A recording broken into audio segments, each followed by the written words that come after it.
boqol 71 الإنسان ما غرك بربك الكريم الذي أمر فيه العليم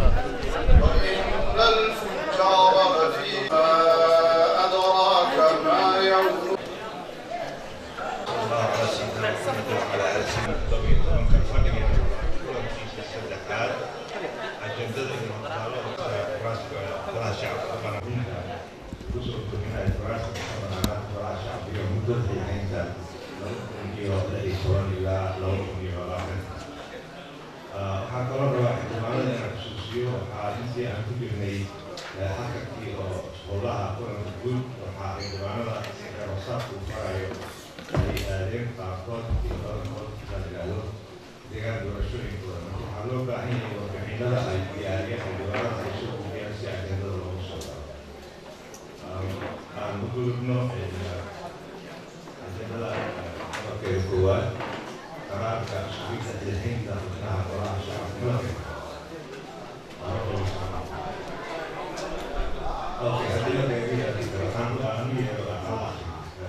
سأتعدد وراها فرقيسي لبعض كل الكيسة ومعنطة نقول يساعد ديال الإنسان لبي لبعضن كبلو اليوم وهذا كل تدوري طوانك ويجوجو يهين أنت حالة معنطة وحو الدوري ولبعض صوصة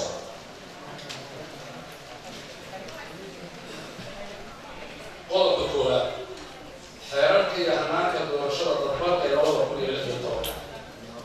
وراها شعبك وحو صغيرة إن هناك اللي بمان حيرك الوجود الجديد برشلة الضربات إلى وضع كل اللي في الطاولة كل خصوصا كسريسين يهين الشيء سياسات لو بيجي لغون المال مريء فرد الهوية نبركيس وحاسد الجسدين القط على فسنا قوي الوطن كلماتشو لوضع كل اللي في الطاولة كاس أو مدن إن أي فرميان بمان هيئلها دولة هير فدرال يهر دولة قوات. لو سوى فقسن قلب كونتر السيارات فقط قوات الدستور هنان ككلية تلبان لور داري برلمان وحلقوا واي كرواه حرنته وجريوته حرنته أو إلسوا بالجراته حالات في الشرائعات والشوطة حرنته أو استقرار بسه أقل كأي حرنته كتحي لدينا أقراره ده كما قرأنا شوق لبكر فريق أو عادي بسكون كده أيه أو أنا جرين سبب معنقلة هدي أي حرنته بشوق حل دولة عن مسيرك أهين إيوه فهدي لها كيو حقوق يسموها بدمه سيدا فوعد شرعي صدق سادة قرار خبراء الشعب لما الكيسوياي جاء شعب بقى طبعا دبل أفر تطبيق طبعا لواتن في جناي الوضع كله تطبيق طبعا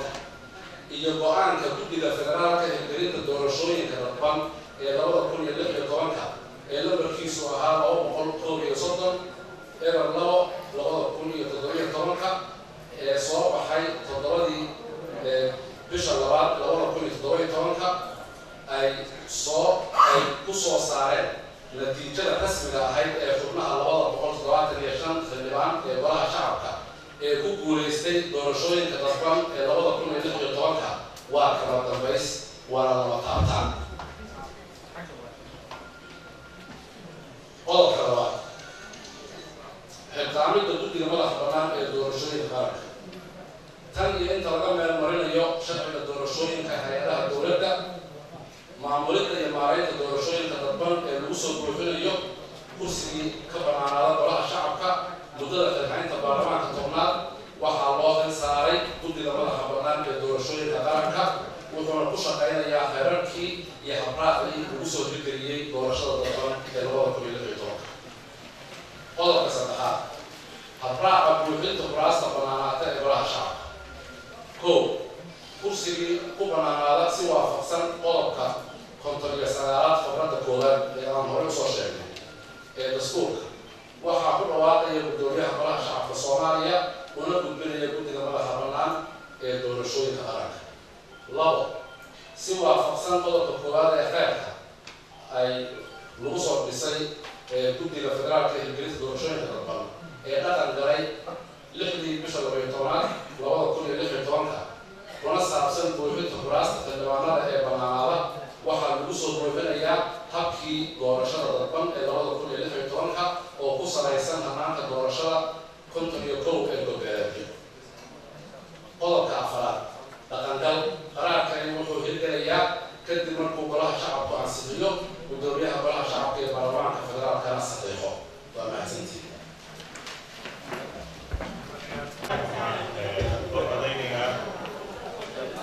قرارك لبي لباتك قطاري جلابي لباتك لبي ورحميالا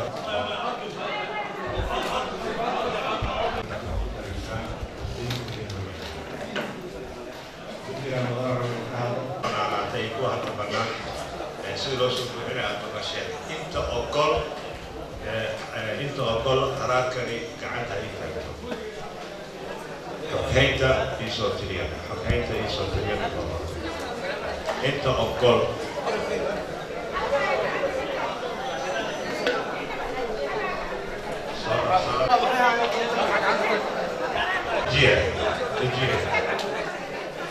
جيه أنت أقول جيه أو أنت ديدن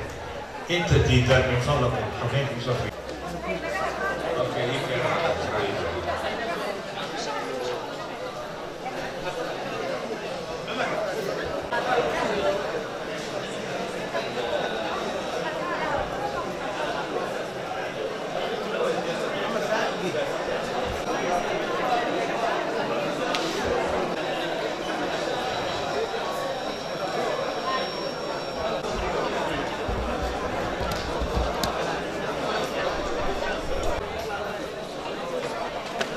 natiijada ay dhageysanayaan afar xildhibaan waxaa ogolaatay 180 waxaa diiday midna waxaa diiday ma jiraan afarna way ka aamusay marka saa daraadeed qaraarkani waa saxay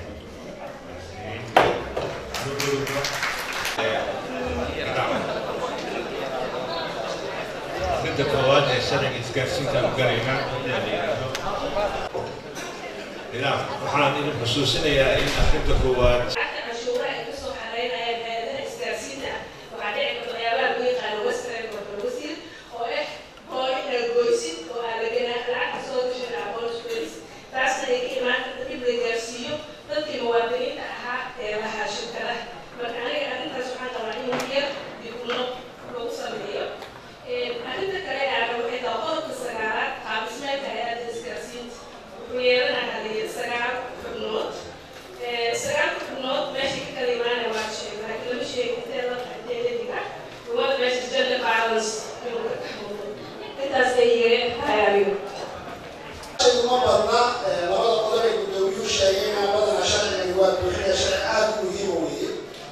لكن هذا السؤال برضه صار دولتنا الشغالة وحوي وواحد سوحي عن هدي شرط يوسي ومرة يخلي كواد يلا بعد محا يبرو راسه بلا وكورو راسه بلا.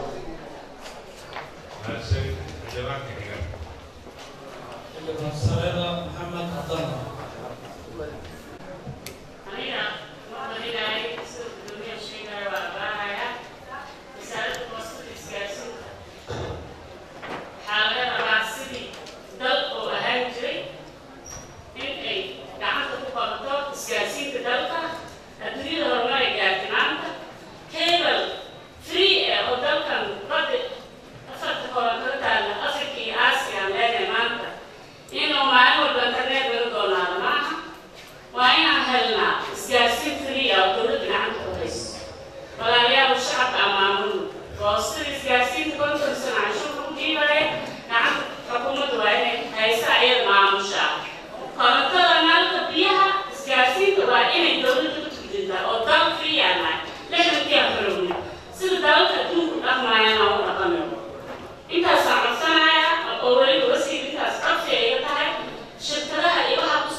in rag iyo dumarba ay ka wada muuqdaan waa tixgelinaynaa in dhammaan dadka loo wada wada sinaado meel kastaba arrinta maxaa sidoo akhris labaad akhris koowaad labaad maray dib loogu soo celiyey sida warqadihii guddoonka baarlamaanka uu noo soo gudbiyey golaha wasiirada ku xusan waxaa la codsaday in ka jirtay cabasho ka timid in wadatashi la-aan ay jirtay si markaa dib wadatashigii loo yeesho ayaa dib loogu soo celiyey golaha wasiirada ama wasaaradii kadibna waxaa dhacay waqtigii baarlamaanka ayaa dhacay saas ayaa xeerkii uu dib ugu soo noqday waxaana kadibna loo sheegay in xeerasaadka uu qabo mar hadduu soo laabto in lasoo bilaabay inay tahay marka waxaynu sameynay wixii lagu soo celiyo ah wadatashi la-aantii dhammaan hay-adihii iyo dadkii ay qusaysay daneeyaashii ha ahaadaan isgaarsiinta ha ahaadaan dowlad goboleedyada iyo guddiga baarlamaanka oo runtii aad iyo aad ugu mahad celinayno gacanta ay ka geysteen iyo talooyinka ay kusoo kordhiyeen ayay ku timid in hadda sharci laysku wada waafaqsan yahay raali laga wada yahay dhammaan daneeyaasha ee raali wada yihiin in laga soo gudbiyo arrinka ugu dambeeya dibaanada ay soo jeeso ah in gacanta dowladda isgaarsiinta kusoo noqoto waa arrin ka gooda dowladda iyo baarlamaanka laakiin waxaan rabaa in idin xusuusiyo in baarlamaanka u ansixiyey sharciga maalgelinta ama qaranka kaas ayaa wax badan qeexaya laakiin waxaa muhiim ah inaan abaarno annaga ka dowlad ahaan waxa aynu ka rabno sektorkan ama isgaarsiinta maxay tahay waxaynu ka rabnaa xuquuqdii lagu lahaa cashuurta inay bixiyaan telefooyinka lagu leeyahay hirarka iyo mawjadaha isticmaalaan lambarada inta in laga helo ayagan waxay yeelaan waajibaad ku yeelaan dowladda marka ay bixiyaan in amnigooda la sugo la difaaco muwaadinkana wuxuu yeelanayaa inuu helo adeeg tayada oo lasoo adeega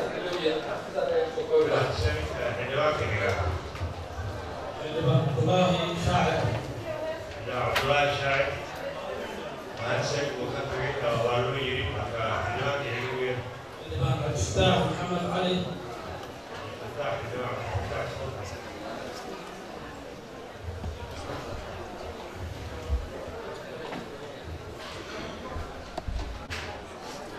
golaha shacabka golaha shacabka ee sharafta leh asalaamu calaykum waraxmatullahi wabarakaatu gudoomiye waxaan rabaa su-aal baan qabaa su-aasha waxaa iga horeysa codsi aan guddoonka ka codsanayo marka xeerka la qaybinayo meesha lagu goynayo inaan lagu qaybin laakiin waqtina la siiyo laba beri ka hor si aan u soo akrino yaa xeerkaas uga dharino waxa uu ku saabsan yahay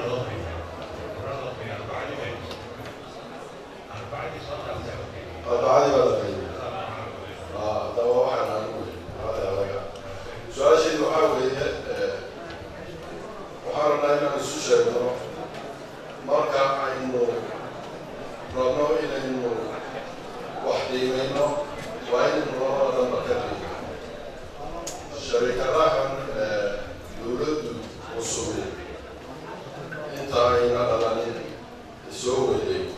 arrimaha isgaarsiinta anigu waxaan qabaa inay shaqo fiican yaa ay u qabteen ummadda soomaaliya meeshaan ka qiimeynaya waxaa weeyaan kumaanku shaqaalaha oo noloshoodu ay ku xidhan tahay sharikadahaas ayaa muddo ka soo shaqeeyay sharikadaha marka siduu wasiirku u sheegay iyaguna xaq bay leeyihiin inaguna xaq baynu leedahay inaynu soo ceshano isgaarsiinteedii oo gacanta dowladda ay ku soo noqoto oo la maamulo oo shuruuc loo sameeyo wax saxaba laakiin waa inaynu qiro inay qayb ka soo noqdeen nolosha dadkeena sharikadaha jira markaan sidaana leeyahay waxaan ka aqaana ma jiraan sharikadahaas qof aan ka aqaana ma jiro laakiin hawshay waddanka u soo hayeen ayaan maaragtay unbaan ka tixraacay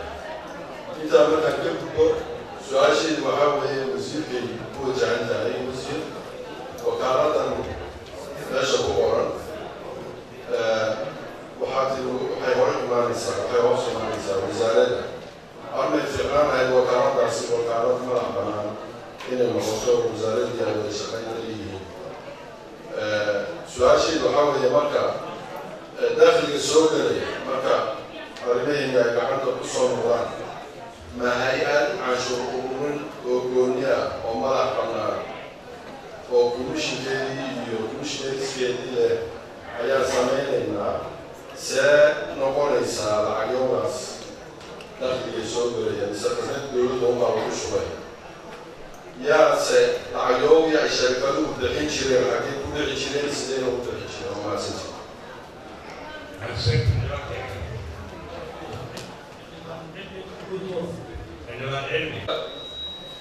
su-aasha labaad waxay tahay dhaqaalaha dalka uu ka bedeli karaa percentage intee la eg oo nooga maqnaa oo markii la ansixiyo noo soo xaro doona qodobka saddexaad waxay tahay hay-adda qaabka xubnaha maamulka lagu qeybiyey sidaan shaqda ku aragnay 4 xubnood waxaa qaadanaya isgaarsiinta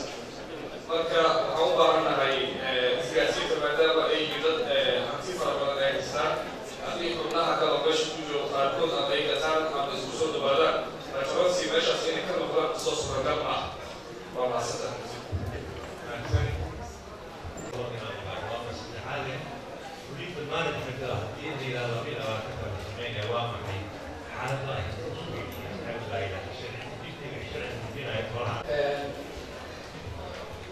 su-aasha ku saabsan madax banaanida hay-adda waxay ku qeexan tahay qodobka 7 ee madax banaanida hay-adda isgaarsiinta qaranka waa hay-ad madax banaan marka ay gudanayso waajibaadkeeda si waafaqsan sharcigan wax fargelin ama kuma samayn karaan hay-adaha kale ee dowladda marka shaqadeeda ay gudanayso waajibaadkeeda way madax banaan tahay ninka maareeyaha gudi ku-xigeenkana waxay u roborgaraynayaan ama talooyinka awaamirta ay ka qaadanayaan boorka ama guddiga sare wasaaradda iyo dowladda waxay goynaysaa ee jaangoynaysaa siyaasadda guud ee lagu dhaqaayo iyo habka lagu maamulo korbeerka way ku leedahay marka madax banaanideeda way qeexan tahay cashuurta laga ururinayo wasaaradda cashuur ma qaban karto hay-addan cashuur ma qaban karto cashuurta waxaa iskale qabashadeeda wasaaradda maaliyadda iyo hay-adihii loo xilsaartay laakiin waxaynu tala ka siinaynaa anaga habka loo maamulo iyo waxa cashuurta laga fili karo ama tariifooyinka laga qaado caalamka markay noqoto mawjadaha iyo hirarka marka wasaaradda maaliyadda ayadoo la tashanaysa hay-adda iyo wasaaradda ayaa waxaa laisla jaangoynayaa intay noqonaysa cashuuraha laga qaadi doono iyo tariifooyinka waxaa la qabaa xildhibaankii halkan ka soo jeediyey in shirkadaha isgaarsiinta qaranka meel kasta ay ka joogaan dalka ay nagu leeyihiin qadarin xurmad iyo in loo mahadceliyo sababtoo dalkan waxay ka keeneen meel fog iyadoo dowlad aysan jirin dhibaato badan ay ku qabaan ayay waxay sameeyeen isgaarsiin casriga la jaanqaadi karta caalamka oo aan dhihi karno waa sektorka keliya oo si fiican maartay u horumaray marka taas waa ku qadarinaynaa laakiin sharcigan ma aha sharciga kalamaynayo shirkadaha waxaa waa in hoos ka carbe sharcigan ma aha sharciga kalamaynta ma aha shirkadaha oo gaar uleedada ayaa iskale laakiin waxaynu rabnaa in niraano sharcigu ayagaas ku hayay dowladnimadii iyo shirkadii adeega bixinayay marka maalinta niraano dowladda timide dhinacii dowladda ka durka oo shirkadii ku ekaada annaga dowladda waxaynu nahay sharci inaan u dejino xuquuqdii ummadda ee lahayd aan ugu soo qaadno laakiin hawshooda ayagaa iskale waanu ku ixtiraamayna waanu ku difaacayna waanu ku ilaalimayna hadduu ilaahay marka faa'iidooyinka sharciga uu leeyahay waa cad yahay waa sharci ilaalinaya xuquuqda muwaadinka ama ha noqoto isku xirka ama ha noqoto adeeg taya oo laisku hadlay karo inuu helo ama ha noqoto inuu la gaarsiiyo meel alla meesha ugu baahnaa waa sharci xuquuqdii dowladda ku leeyahay shirkadaha ku waajib yeelaya si loogu qaado cashuuraadka wixii ku baaqday waa sharci ilaalinaya shirkadaha laftigooda si caalamka ama gudahaba in dowladda marka xuquuqdooda ay gutaan waajibaadka in guleyna waxaa ka mid ah in lagu ilaaliyo foorabada meelaha xabiyada shirkadaha in dowladda ay ilaaliso una doodo marka waa sharci faa'iido wala saddexda xagga bulshada dowladda iyo shirkadaha dhaqaalaha ka soo xaroonay runtii waxaan filaynaa dhaqaala malaayiin aad u fara badan inay ka soo xaroodaan sanad kasta laakiin taas waxay ku xiran tahay saan horey ugu sheegay khudbadeedii in wasaaradda maaliyadda iyo annaga isla jaangoyna cashuuraha laga qaaday iyo tariifooyinka marka ayaa la ogaan doonaa laakiin waa malaayiin maaragtay waxaan ka filayna in halkaas ay ka soo baxaan waxaan kaloo rabaa in aan hoose ka xariiro sharciga wadatashiyo badan ayaa laga leeyahay dhinac kasta shirkadaha xaraf ay u akhriyeen aad iyo aad ayay raali ugu yihiin sharciga arrinta hay-adda waa sax hay-adda 4 qofood waxay ka imaanaysaa sectorka isgaarsiinta sababtoo ah hay-adda marka leeyahay way madax banaanta ma aha hay-ad dowladda keliya leedahay haddamaha waa hay-adda dhinacyadeeda dhan ay ka kooban yihin laakiin waxaad ogaataan in sharciga aad u kala qeexay wax la yidhaaho iska horimaadka danaha isdiidan haddii qof dhinaca shirkadaha laga soo gudbiyo uma doodi karo waa faldabiyeed inuu u doodo dana gaar ah ama dana shirkadeed waa waxa la conflict of interest waxaana qeexaya qodobka 17aad oo awoodaysa qorista fikradiisa afraad iyo dhammaan qodobka 34aad ayaa wuxuu kala qeexaya waxa la yidhaaho iska horimaadka marka mushkilad ma laha inaan maaragtay qofka meel ku yimaado haddii uu danta gaarka ama danta shirkadda iyo wixii loo idmaday sharci ayaa qabana waana faltabiyad arrinta .so xildhibaanada ay ku jeedin waa dhab .so waa hanti qaran waa hanti dadweynaha ay leeyihiin waa hanti dowladeed oo arkay dowladda inay gacanta ay ku hayso waa dhab dad gaar inay gacanta ay ku hayaan processkani waa socdaa gariiqaanka guud ayaa qayb ka ah hantidoorka guud ayaa qayb ka ah sharci hordhaca ayaa waxaa lagu sexday Nairobi golaha wasiirada ee siyaasadda 17 Abriil processkani waa socdaa laakiin waxa markaas aan ka dabaraya waxay tahay haddii si nabadgelyaha u wanaagsan ay u dhamaada waa sida laakiin marka ay noqoto shuruucda in loo gudbo haddii aan sharciga la meel marin laba ma soo celi karno .so ma soo celi karno dowladda waxay ku shaqayso waa sharci waxa ma xariga anaga iyo dadka naga dhaxay waa sharci laakiin maalintii sharciga la meel marin waa hanti dowladeed cidii soo celi waysa sharciga ayaa ma taxayo wixii laga qabanay dhaqaalaha hore ayaan u sheegay hal qodob oo ah dhaqaalihii hore lagu soo aruri jiray waxaa jirtay sidii markii anaga halkan nimid lagu sheegay anaga lacag ma qabana lacagna ma aragna wasaaradda maaliyadda waxay noo sheegtay in shirkadaha ay bixiyaan keliya bishii $400 aynu ku shubaan khasnada dowladda ay ku shubaan intaa ayaa naloo sheegay laakiin wax kaloo anaga hadda horey loo bixi jiray aan ku ognahay oo naloo sheegay ma jiraan waa maasantii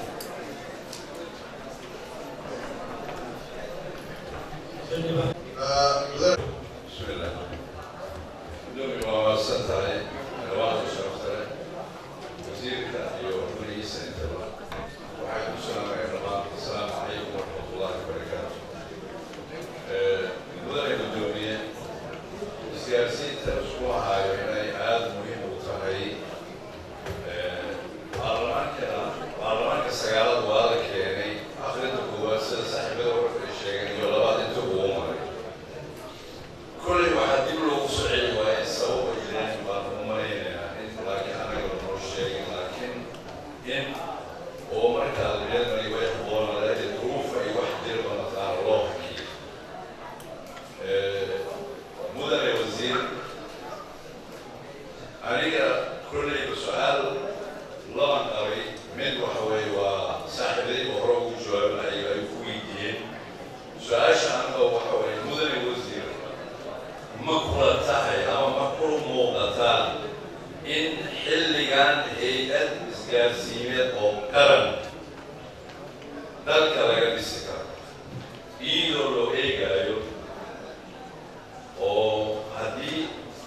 دومي كحجين مناقشة البرلمان وزير الإسكان دي بوسطة وعلى السلام يا سلام الإسلام السلام عليكم ورحمة الله وبركاته. شايف زيد يعني وزارة الإسكان بوسطة إمامة كل شعب كهركنتي وعليك هارت مركو الشرع يحن وكيف يعني الشرع الآن مركو عنوها مليان يعني البرلمان كل مرة بوضع يسا وقتي وهو سعي كرام amendments وهو سعي كرام هذا ودي واحد قدني لكن أور قلب وعن هاي الكريستين أرجو وعن ميسري واقعي وحيوين وأنا مقاكم وحكمله وأن جعلها وزير كيلو والكريستو إن حبك هنشرك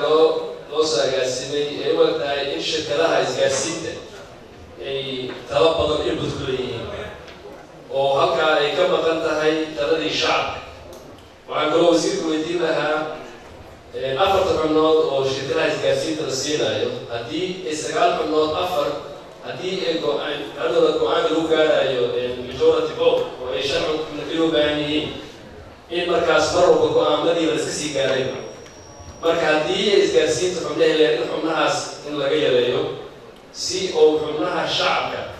waxa loo sheegay stakeholderada in la kulantay laakiin stakeholderada la kulantay ugu jireen ma samaysay public hearing kaas in shacabka dhageysto oo la weysiiyo balay maanta la taqaanaa tuulada goobweyn ama looq ama sabir muqdisho meel ka mid ah xaafadda degmada hodan wasaaradda isgaarsiinta waxay qabanaysaa إن شعب كدقي ستو إثريا ويديسو ما سميسين سيدور هلو إن شعب كسبت تعمل شعب يعني مثلا شعب إن بتكون أما فكر كون رواية كده مقطع من الشرعيات كان ما كنت أشعر بسوجدين وين ونقوم بين أشهر ونكسر خذك أنا دور إن أقول الدار وحجعلها منابولية كمينة الأمين معناها مكان شوتين وحاسة ما أنت مركي يقدروا ذا الشرعيات كان يقصوا أخذ كبادية برلمان وما أنت بالغنية كونتيشنز معناها دوات بدون عرس صعيبة وحدي لا برلمان وما أنت تجيني وحدي كواحوي أنا قلت لك شعب كي مثلا مركز سؤال أو واحد هاي منابولية واحد دي وحال الأخرين قلب الاحتلالات دافيس قلب الاحتلالات تترك سوق إسقاسين هدي أما السوق مركو هربا لوس منين فيري هدي سنجري واحد هذا equal footing ومعناها أن السوق مركو لوس منين وإسكمبرية إسقاسين تكملة أي سوق معك كل يدين وكم الدنيا كمبري وهذا رمينه أساسه معناها سيارة دي كده تترك السوق معناها وحيابها سوق وحيابها ووضعك مركب كل أنت ترس بتروح لي ترس إن وما لديك إن جوجل أي يرجع يوم كيكسو كريان إلى ذلك كمبلية إني أي سوق كسارسة إليه مركا أنك وجعلنا إن رابطيشن ومهم لكن تترك مركو رملوسمية فاشل سويديوي تترك السوق حتى مركو رملوسمية هاي تلوزير أنت سيرا عن آدي أبو فيلو سي الله على السوق حرة وكمبتيش رسمي عيكرا أنت يسوي جديد من معك يقول وعلى هذا الناشوناليزيشن أنت يا أخو الإنسان أنت إن ذلك مركو تقول كل برلمان مرة بس عن شيء أنا مرة بخرج عملنا أنا بسمينا أمامنا أنت بصحة لكن وين جدا ليوي وين جدا الشرعيات كان كنت تقول كذا إن أنت سيفرنت هاي الدول الصومال وفرنت هاي إن لو ولي كرتو مثلا الإسكاسي ترى مركي وقت وقال مركا لذا كلام عن قلب كأخذ السجلات إحنا قلب السجلات عرفتي بسحر سأل سعودي مسلوسين سحر هذا ما أنت كبري يا جنا وعبد أصلا تاينا كبري كلا الدركش نكا مسكين كأو أفريج صومالي كأو عالي كأو حمالة شاء والربعين وشركات الدول إنهم قصبين وكقات تقاليد سوق تقلي مركب واحد جعلنا سوجي لها مركب أنا أخرج سبريك عليك إسقاسين تلفوننا وتنبت وأكون عسلة وحنا لك مارمان إن لسكفرو قدرتك شركتها كلا دول عسلة عليك تلفوننا مركب ereygaas aan ku bedeli lahaa kulley waxaa jooga guddigiiskaasi waa joogaa laga maarmaan ma waxaa qasab ah waa inuu qabtaa must yani laga maarmaan hadda luqadda they can tweak luqadda hadda waa lawyering waa lagu samayn karaa waxyaabaha kala duwan marka waxaan doonayaa inaan wasiirka iyo ugu hambaliyo xukuumadda ay tashriiciyadkan ka soo dhaweeyeen kulley qoraalkii koowaad weeyeen dib baan u akrin doonaa baarlamaankan mar walba jaanis ayuu leeyahay fursad ayuu leeyahay wax mar walba dib u sixi karo yaa wasiir waa maasanta علي آدم حسين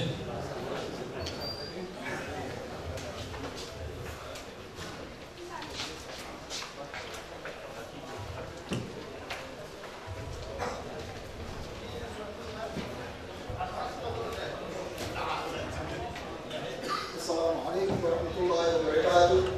شكرا للدومية. الوالد شرفت له. وزيرك. كمان بعد الصحافة. السلام عليكم ورحمة الله وبركاته. سلام كبير. مدن وزير. سؤال شيء محيط. نيجو توصل. وقالي وزارة iyo hay'adda waxay aqoonsanayaan dhammaan heshiisyadii ka horreeyey qaybka oo ay galeen shirkada isgaarsiinta wadaniga haddii dowladda aan la socon heshiisyada ay galeen shirkada oo hay'addan oo cusub aan la socon heshiisyadii ay galeen shirkadaha oo heshiisyada ay noqon karaan dhan kastaba ay noqon karaan shirkadaha waa madax bannaan yihiin heshiisyada ay galeen waxay dhimid tahay heshiisya ayaga dani gaar ka lahaa dowladdana aan raaliga kama ahayn haddii oo dib loo raaco haddaba say ku suuragalaysaa suuragal ma tahay arrin adiga aan la socon xaaladdeeda in aad aqoonsatid suuragal ma noqon kartaa wabilahi tawfiiq نور عبد آدم نور عبد آدم واللي محمد كل صالح عيسى سؤالات سoo jeediyeen xildhibaanada waxaan amrayaa xogayaha guddigu akhrinta halkaasi ku egtahay inuu ku wareejiyo guddiga laga bilaabo maanta aynu ku howlgalaan sidii maaragtay akhrintii labaad kusoo diyaari lahaayeen mudan wasiir adiga waxaan kaa codsanaynaa inaad guddiga adiga iyo khubaradaadaba aad si buuxda ula shaqaysaan si arrintan loo soo dedejiyo sharcigani odayaal baarlamaanka sagaalaad uu celiyey xukuumaddii hore jirtay buu ku celiyey waxaana arrimaha cilladaha lagu celiyena way ku tiileen in lagu soo subxaan bixiyana waan farnay maaragtay ka digtoonaadaan waxaan qodaynaa markii aan soo degeystay arrimo badan oo subxaan bixin ahayd oo ay markii baarlamaanka sagaalaad uu ku diiday lasoo bixiyey haddana weli waxaan codsanaya guddiga inuu si qoto dheer uga soo doodo sharciga waa muhiim waana lagama maarmaan waxaan xusuusinaa in shan iyo tobanka agoosto uu haddanayo kulanka madakada waxaan jeclay sharciga laga sii dhamaado oo laga gudbo haddii aan yihin ugu dambeyntii waxaan mar laba xusuusinayaa dhammaan xildhibaanadii booqashada ku tegay degaan doorashooyinkooda inay warbixintooda soo gudbiyaan si ajandaha lagu soo daro dhibaatooyinka ay kasoo arkay degaan doorashooyinkoodana lagu gudbiyaa hadda guddiga qaabilsan iyo wasaaradda aqaaran in loo weydiisay waxaa kaloo aan xusuusinaa kirito axad ah in guddiyada shan iyo tobanka afar iyo tobanka guddi inay sii wadaan howlahooda dejinta qorshaha sharciga dejinta inay dhamaystiraan waayo muddadii loo qabtay way soo dhowahay ay u yeertaan hadba wasiirkii marka ay u abbaaran ay u soo heshiyaan waa maxay shuruucda ay rabaan ama sharciyeedka ay rabaan ay golaha shacabka keenaan si horeyn ugu bilaabo golaha shacabka howlihiisa waa boqol madina waxaan rabaa in aan ilaalino waqtiga in aan ilaalino xurmada golaha in aan u gunjaxiranno in xilkeena noo aan gudano waayo waxaan bilowday arrin sharci dejintii badda ahayd iyo korjoogteyntii iyo xiriirinta weynaha way noo bilaabatay marka si mudan oo xildhibaannimo ah si warbixintiisa ugu ilaaliyo lagana dulqaad badan inaan yeelno oo aan howlaha u كبعد معرفة اسميتها وحان حسنيا إنه يرو جدك عدالة سيكو مرتا أكتبا أخيرا كوان الشرعيات والتقالم كافيش ماسو إذا أنا والله كيف اسميتو حاوية هاتفساتي وكتبسي الساعة والله حاوة فرصتها لما كما قالها حسوك وطرحيتا حتى حديث الدول دولة دولة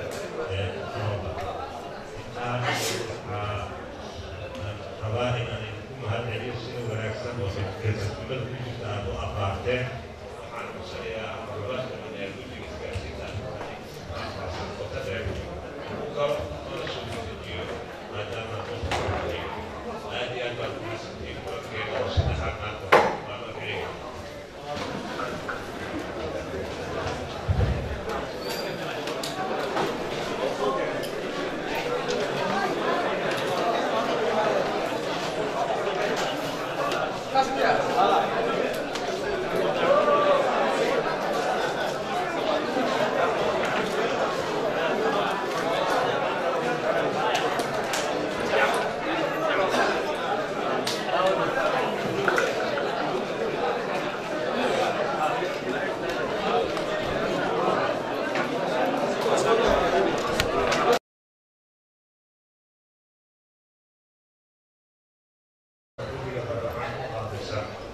arrimaha boosada isgaarsiinta hidaha iyo dhaqanka inay si wacan